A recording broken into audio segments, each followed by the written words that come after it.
Okay, let's bring in Shadow Treasurer Angus Taylor joining us live from Canberra. Thanks for joining us, Angus.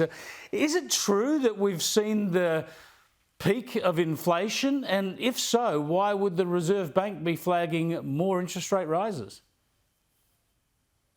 Well, I think it's a brave call, but Jim Chalmers is more interested in forecasting and commentary than he is in providing solutions to the very significant challenges Australians are facing. 9th consecutive interest rate increase, Chris, and over 800,000 Australians going from fixed rates to floating rates this year. So this is a dire situation. The Reserve Bank is predicting that it's going to have to continue raising interest rates. Multiple increases is the way they're putting it.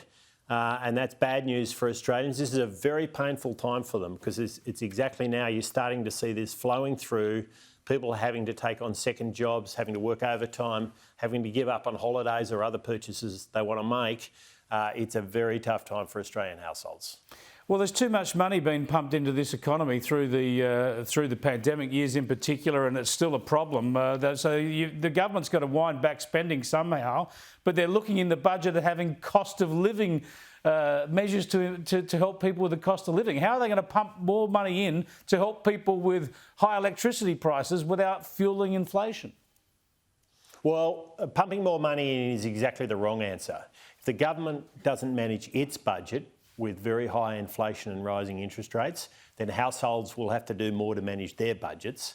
The Reserve Bank makes independent decisions on interest rates, that's true, but they have to respond to government policy. We have a government now that has dropped budget balance as an objective. It's gone, it's out of the budget. Now, since the 1990s, it's been part of the budget objectives. Peter Costello established that. It's stayed ever since. Even Labor governments in the past have at least said they were going to try and get to budget balance. This government has not even got that as an objective, and that does mean there's going to be continuing interest rate increases. The last time we've seen interest rates at this level, Chris, was when Labor was last in government in 2012. And the reality is you do pay more when you're under Labor. We're going to see it with energy prices. You talk about inflation continuing. Well, the one thing I'm very confident of is we're going to see energy prices continuing to go up this year. Labor will not deliver on the promise they made that they were going to reduce electricity prices, and Australians are going to pay a high price. This is the one that really worries me. This is the one that's worried me for a year or more, where we're going with energy prices this year. They've been lucky. We've all been lucky so far. It's been such a mild summer. There hasn't been a high lot of electricity demand. But by Chris Bowen and Anthony Albanese just spending billions more on their renewable dreams, where are we going to get the dispatchable energy that we obviously desperately need? Well, it's completely unclear. I mean, we know Chris Bowen is against gas. That's the most obvious source of dispatchable, flexible energy that can turn on and off when your solar cells aren't working. That is something that he has not encouraged one little bit.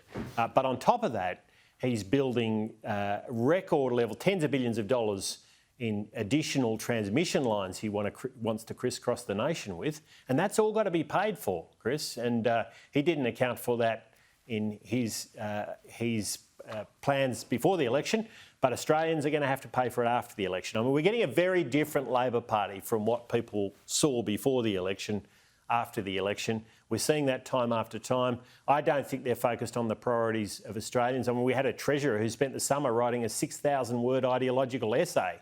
He's not focused on reducing interest rates and bringing down inflation. He's focused on his own little fantasy world. He wants to change global capitalism. He wants to be the headline act at Davos. But let's leave that aside for a moment. I want to show you something else that happened in question time today. It's more to do with politics and industrial relations, but that does play into economic management, of course. Have a look at this question from Paul Fletcher.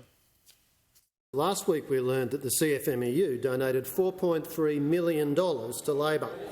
This government has already abolished the Australian Building Construction Commission in exchange. What else are the corrupt CFMEU going to get from this government for their donations? I'm just going to ask the manager to rephrase that question, particularly with the word of corrupt involved. This government has already abolished the Australian Building Construction Commission in exchange. What else are the CFMEU going to get from this government for their donut? Yeah, so the question was never allowed and we never got an answer there. But this is a big message from the opposition at the moment. What is it, Angus Taylor? Well, the message is that Labor has to pay the paymasters. There is no question that their election campaign was funded by the union movement. The CFMEU was a major contributor to it, and Labor now has to pay them off. That's the truth. And we know that they've been working closely with the unions. They've got rid of the ABCC.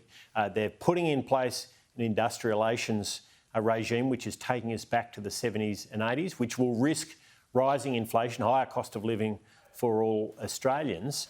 The reality of the situation is that it's going to make Australians worse off. So it was a very reasonable question, I thought.